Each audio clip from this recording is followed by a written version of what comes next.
എല്ലാവർക്കും ഗേളി മീഡിയയിലേക്ക് സ്വാഗതം. അപ്പം നമ്മുടെ കൃഷ്ണഗാഥ സീരിയലിന്റെ ഒരു അടിപൊളി എപ്പിസോഡിലേക്ക് പോയാലോ? അങ്ങനെ നമ്മുടെ കീർത്തിയാണെങ്കിൽ നിർമ്മലയുടെ ഉദയന്റെ അടുത്തേക്ക് ചെല്ലുകയാണ്. അപ്പൊ ഉദയൻ പറയുന്നത്, നീ എന്തിനാ ഇപ്പൊ വന്നത്? അമ്മയെ ദേഷ്യം പിടിപ്പിക്കാനാണോ എന്ന് ചോദിക്കുന്നുണ്ട്. അപ്പൊ നിർമ്മലയാണെങ്കിൽ ഒന്നും മിണ്ടുന്നില്ല. കീർത്തിയാണെങ്കിൽ ഇങ്ങനെ നിർമ്മലയെ തന്നെ നോക്കി നിൽക്കുകയാണ്. അങ്ങനെ രണ്ടുപേരും മുഖത്തോട് മുഖം നോക്കി കണ്ണിൽ നോക്കി ദേഷ്യപ്പെട്ട് നിൽക്കുകയാണ്. ഉദയൻ പറയുന്നു, ഇനിയിപ്പോ ഇവിടെ അടിയാകുമോ, ഒന്ന് ഇറങ്ങിപ്പോ കീർത്തി എന്ന് പറയുന്നു. പക്ഷെ കീർത്തി കേൾക്കത്തില്ല. അങ്ങനെ കുറച്ചു നേരം അവരുടെ ദേഷ്യഭാവങ്ങൾ കണ്ട് ഉദയൻ എന്തോ പറയാ, ഒരു വല്ലാത്ത അവസ്ഥയിൽ നിൽക്കുകയാണ്. ഇവര് ശരിക്കും പിണങ്ങിയത് തന്നെയാണോ എന്ന് ഉദയന് മനസ്സിലാകുന്ന പോലുമില്ല. ശരിക്കും ഇനി അടി കൊടുക്കോ എന്നുള്ള രീതിയിൽ നിർമ്മലയെ തന്നെ നോക്കി ഉദയൻ നിൽക്കുകയാണ്. എന്നിട്ട് ഉദയൻ പറയുന്നുണ്ട്, നമ്മുടെ മോളാണ്, നീ ഒന്ന് ക്ഷമിക്കുന്നൊക്കെ പറയുന്നുണ്ട്. അവൾക്ക് വേറെ ആരും ഇല്ലല്ലോ എന്നൊക്കെ പറയുന്നുണ്ട്. അപ്പൊ നിർമ്മല ആ സമയത്ത് നമ്മുടെ കീർത്തിയെ നോക്കി നോക്കി ഭയങ്കര ദേഷ്യത്തിൽ തന്നെ രണ്ടുപേരും അങ്ങോട്ടും ഇങ്ങോട്ടും നോക്കിയാണ്. അവസാനം ആ നോട്ടത്തിന്റെ ഇടയിൽ അവർ അങ്ങ് പൊട്ടിച്ചിരിക്കുക. ഉദയൻ വിചാരിക്കും, ഇത് എന്ത് പറ്റി രണ്ടുപേരും കൂടെ പൊട്ടിച്ചിരിക്കുന്നത്? അങ്ങനെ രണ്ടുപേരും കെട്ടിപ്പിടിക്കുകയാണ്. ഇതെന്താ ഇവിടെ സംഭവിച്ചത്? ഉദയൻ അപ്പൊ ഒന്നും മനസ്സിലാകത്തില്ല. അമ്മ അപ്പൊ പെട്ടെന്ന് ഉദയൻ പറയാം, അപ്പൊ നിങ്ങളുടെ എല്ലാം പ്ലാൻ ആയിരുന്നല്ലേ, എന്തുകൊണ്ട് എൻ്റെ അടുത്ത് പറഞ്ഞില്ല എന്ന് ചോദിക്കുക. അതങ്ങനെ പറയാൻ പറ്റുമോ ഉദയേട്ടാന്ന് ചോദിക്കുക. അപ്പൊ കീർത്തി പറയാം, അമ്മ ഒന്നുകൊണ്ടും വിഷമിക്കണ്ട, ഇപ്പൊ ഞാൻ അവളുടെ ഏറ്റവും നല്ല സുഹൃത്തായി മാറിയിട്ടുണ്ട്. ഇനി അവൾ മണിമണി പോലെ ഓരോ കാര്യങ്ങളും പറയും. ഈ രണ്ട് ഗാഥമാരെ കണ്ടുപിടിച്ചേ പറ്റുകയുള്ളൂ. ആ കണ്ടുപിടിക്കുന്ന നിമിഷം അവൾ ഈ വീടിന്റെ പുറത്താണ്. അത് അവൾക്ക് അറിയില്ലല്ലോ. അവൾക്ക് ഇപ്പൊ എന്നെ നല്ല വിശ്വാസമായി, നല്ല ഫ്രണ്ടായിട്ടാണ് അവൾ എന്നെ കാണുന്നതെന്നൊക്കെ പറഞ്ഞു. അതുകൊണ്ട് അമ്മ വിഷമിക്കൊന്നും വേണ്ടാന്ന് പറയാം. അപ്പൊ ഉദയം പറയും, എടി മോളെ, ഇങ്ങനെയാണെങ്കിൽ എന്നോട് നേരത്തെ പറയണ്ടേ, ഞാൻ കുറച്ചും കൂടെ അങ്ങ് കൊഴുപ്പിച്ച് തരത്തില്ലായിരുന്നു എന്ന് ചോദിക്കുക. അതിനൊക്കെ ഇനി സമയമുണ്ട്, അച്ഛൻ ഒന്ന് അടങ്ങുന്നു പറയേ. അതുകൊണ്ട് ഇനി ആരെങ്കിലും അപ്പൊ ഇവിടെ കളരിക്കൽ എല്ലാവരുടെയും മുമ്പിൽ നമ്മൾ ശത്രുക്കളായിരിക്കാം, അത് ഓർമ്മ വേണം എന്ന് പറയുകയാണ്.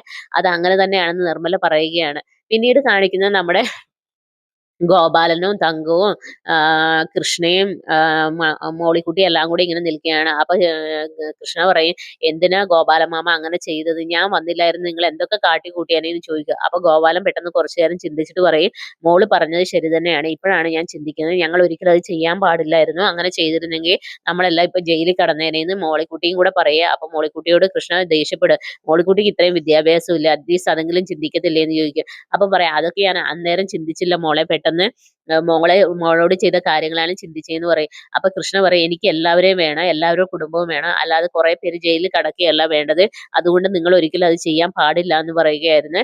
അപ്പൊ ഗോപാലൻ പറയും, ശരി, മോള് വന്നില്ലായിരുന്നെങ്കിൽ എന്ത് സംഭവിച്ചേനെ ശരിക്കും? അപ്പൊ കൃഷ്ണ പറയാ, അവരിൽ ഒരാൾക്ക് ഇവിടെ വന്നത് പറയാൻ തോന്നിയത് കൊണ്ടല്ലേ എന്ന് പറയും. അപ്പൊ ഗോപാലമാമ ഇനിയിപ്പോ അതിനൊന്നും നിൽക്കരുതെന്ന് പറയും. അപ്പൊ തങ്കവും പറയും, ഗോപാല, ഇനി അങ്ങനത്തെ ഒരു കാര്യത്തിനും പോകരുത്, നമുക്ക് അനിയൻ സാറിനെ എങ്ങനെയും ജയിലിൽ നിന്ന് പുറത്തിറക്കണം, അതാണ് നമ്മളുടെ ആവശ്യം. പിന്നെ അനിയൻ സാർ ഇറങ്ങിക്കഴിഞ്ഞാൽ നമ്മുടെ എല്ലാ പ്രശ്നങ്ങൾക്കും അവസാനമാകും. അപ്പൊ ഗോപാലനും പറയും, ശരിയാണ് മോള് പറഞ്ഞത്, അനിയൻ സാർ ഇറങ്ങിക്കഴിഞ്ഞാൽ പിന്നെ നമ്മൾക്ക് തിരിഞ്ഞു നോക്കേണ്ട ആവശ്യമില്ല, അതിനുവേണ്ടി എന്തെങ്കിലും ചെയ്തേ പറ്റുള്ളൂ എന്ന് പറയും. അപ്പൊ തങ്കത്തിനോട് പറയും, തങ്കം പറഞ്ഞതുപോലെ ഞാൻ നിങ്ങളുടെ ഒരു ചേട്ടനായിട്ടാണ് നിൽക്കുന്നത്, അതുകൊണ്ട് ആ ചേട്ടന്റെ സ്ഥാനത്ത് നിന്ന് എനിക്ക് ചെയ്യേണ്ട കുറെ കാര്യങ്ങളുണ്ടെന്ന് പറയും. എന്നിട്ട് കൃഷ്ണയോട് പറയും, മോളെ, നമുക്ക് ഒരുപാട് ലോട്ടറി എടുക്കണം, എത്ര രാത്രിയായാലും അത് വിറ്റ് തീർക്കണം, നമ്മുടെ അനിയൻ സാറിനെ എങ്ങനെയും പുറത്തിറക്കണം എന്ന് തന്നെ അവര് ഉറപ്പിക്കുകയാണ്. പിന്നീട് കാണിക്കുന്ന വെച്ചാൽ മൂർത്തിയെയും സത്യവതിയാണ്. അപ്പൊ മൂർത്തി പറയുന്ന, ആ കൃഷ്ണ തന്നെയാണ് ഇതിനെല്ലാത്തിനും കാരണം, അവൾ മനഃപൂർവ്വം ആൾക്കാരെ വിട്ടിട്ട് രണ്ടാമത് വന്ന് രക്ഷിക്കുന്ന രീതിയിൽ നമ്മളോട് കാണിച്ചാണ്, ഇതിന് പകരം കൊടുത്തേ മതിയാകുള്ളൂ മേഡം എന്ന് പറയും.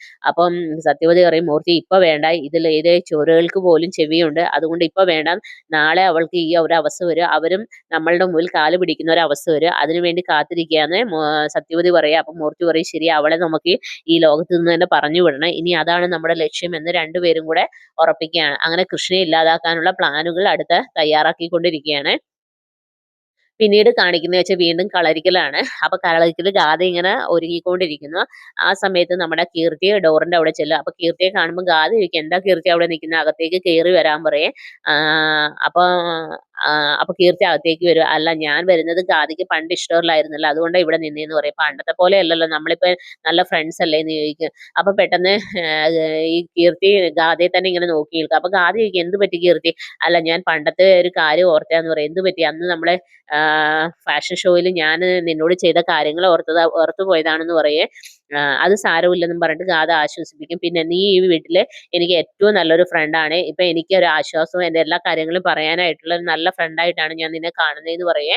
എന്നിട്ട് ഒരു സ്വർണ്ണമാല എടുത്ത് ഗിഫ്റ്റ് കൊടുക്കുകയാണ്. അപ്പൊ കീർത്തിയോട് അത് ഇട്ട് നോക്കാൻ പറയാം. അപ്പൊ കീർത്തി പറയും ഇത് എനിക്ക് തന്നെയാണോ എന്ന് ചോദിക്കുക. അല്ലാതെ പിന്നെ ഗാഥ ഒരു സാധനം തന്നിട്ടുണ്ടെങ്കിൽ അങ്ങനെ തന്നെയാണ് എന്ന് പറയും. നീ ഇട്ട് നോക്കെന്ന് പറയും. നിനക്ക് ഇഷ്ടമായോ എന്ന് ചോദിക്കും. അപ്പൊ കീർത്തി പറയും എനിക്ക് ഇതുവരെ ആരും ഇതുപോലത്തെ ഒരു ഗിഫ്റ്റ് ഒന്നും തന്നിട്ടില്ല ഗാഥ, എന്നെ ആരും മനസ്സിലാക്കിയിട്ടില്ല എന്നൊക്കെ പറയാം. അപ്പൊ ഗാഥ പറയും നീ വിഷമിക്കേണ്ട, നീ ഇത് നിനക്കുള്ളത് തന്നെയാണ്, നീ കയ്യിൽ വെച്ചോളൂ എന്ന് പറഞ്ഞിട്ട് അത് എടുത്ത് കൊടുക്കുകയാണ്. ഇതേ സമയത്ത് നിർമ്മല ഉദയനും കൂടെ അവിടെ ടെൻഷൻ അടിച്ചിരിക്കുകയാണ്.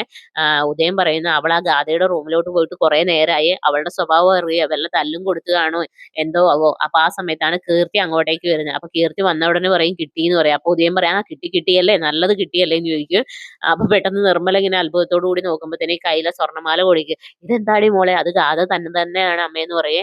ഇത് സ്വർണം തന്നെയാണോ, പിന്നല്ലാതെ ഗാഥ ശ്രീനിവാസ് ഒരിക്കലും മുക്കുപണ്ട് ഇടുവോ, ഇത് സ്വർണം തന്നെയാണ് അമ്മ, ഇത് 5 പവന്റെ മാലയാണെന്ന് പറയേ, ഇത് അവൾ എനിക്ക് ഗിഫ്റ്റ് ആയിട്ട് തന്നെയാണ്. അവൾ എന്താ പറഞ്ഞതെന്നറിയോ, ഈ കളരിക്കൽ വീട്ടിൽ അവൾക്ക് സുഹൃത്തും വഴികാട്ടി എല്ലായിട്ട് ഞാൻ മാത്രമേ ഉള്ളെന്നാണെന്ന് പറഞ്ഞതെന്ന് പറയേ.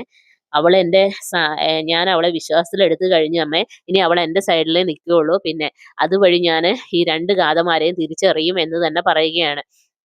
അപ്പൊ ഉദയം പറയുന്നുണ്ട് സൂക്ഷിക്കണം, കാരണം ഇതെങ്ങാനും തിരിച്ചറിഞ്ഞു കഴിഞ്ഞാൽ പിന്നെ എല്ലാം തീരും കേട്ടോ എന്ന് പറയുകയാണ്. അങ്ങനെ അതിനുശേഷം പിന്നീട് കാണിക്കുന്നത് നമ്മുടെ നവീൻ ഇങ്ങനെ നടന്നു വരുന്നു, പുറകെ ഗാഥയും വരുന്നു. അപ്പൊ നമുക്ക് പോകാല്ലേ എന്ന് ചോദിക്കുക. ഇന്നലെ പോകാൻ പറ്റാത്തതിൽ നവീന് സങ്കടം ഉണ്ടോ എന്ന് ഗാഥ ചോദിക്കുക. അപ്പൊ പറയും അല്ല ഇന്നലെ ഇത് അത് പോകണ്ടായിരുന്നു. അപ്പൊ ഗാഥ പറയും ഇന്നലെ പോകണ്ടെന്ന് വെച്ചാൽ ഇന്നലെ അങ്ങനെ പോയിരുന്നെങ്കിലും എനിക്ക് എൻജോയ് ചെയ്യാൻ പറ്റത്തില്ലായിരുന്നു നവീൻ, അതുകൊണ്ട് നമുക്ക് പോകാൻ, അങ്ങനെ പോകാൻ ഇറങ്ങുമ്പോഴത്തേക്കും സുമിത്ര അങ്ങ് വരും. അപ്പൊ സുമിത്ര പറയും രണ്ടുപേരും കൂടെ പോയിട്ട് വന്നിട്ട് ഗാഥയോട് പറയും മോളെ പോകുന്ന പോലെ തന്നെ തിരിച്ചു വരണം കേട്ടോ എന്ന് പറയും.